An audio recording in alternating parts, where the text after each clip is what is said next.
Facebook will restrict people who have broken certain rules from using its live streaming feature in response to the mosque terror attack in Christchurch, New Zealand. The social network is toughening its stance on live broadcasts, with a one-strike policy being placed on any account which violates Facebook's most serious policies from their first offense. This means that, for example, if someone were to share a statement from a terrorist group with no context, they will be immediately blocked from using Live for a set period of time, such as 30 days. Facebook said it intends to extend restrictions into other areas over the coming weeks, beginning with preventing those same people from creating ads on Facebook. We recognize the tension between people who would prefer unfettered access to our services and the restrictions needed to keep people safe on Facebook, Guy Rosen, Facebook Vice President of Integrity, said. Our goal is to minimize risk of abuse on Live while enabling people to use Live in a positive way every day. At the time, Facebook said the video was viewed fewer than 200 times during its live broadcast and was viewed about 4,000 times in total before being removed. In addition, the company has pledged £5.8 million towards new research partnerships in a bid to improve its ability to automatically detect offending content after some manipulated edits of the Christchurch attack managed to bypass existing detection systems.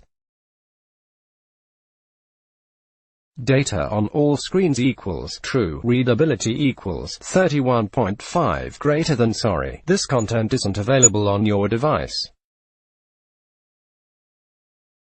It will work with the University of Maryland, Cornell University and the University of California, Berkeley, to develop new techniques that detect manipulated media, whether it is imagery, video, or audio, as well as ways to distinguish between people who unwittingly share manipulated content and those who intentionally create them.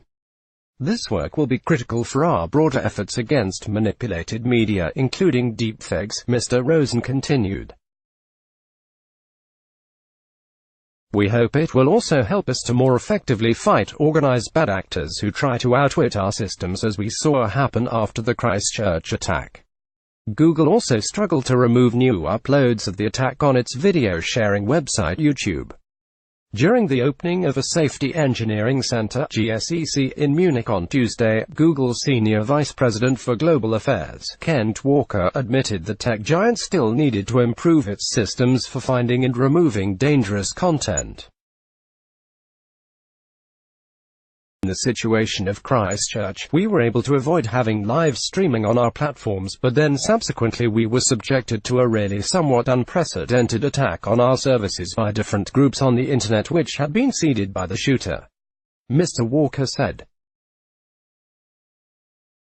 Google, Facebook, Microsoft and Twitter are taking part in a summit in Paris on Wednesday involving French President Emmanuel Macron and New Zealand's Prime Minister Jacinda Ardern, to address terrorist and violent content online. Let's block ads. Why?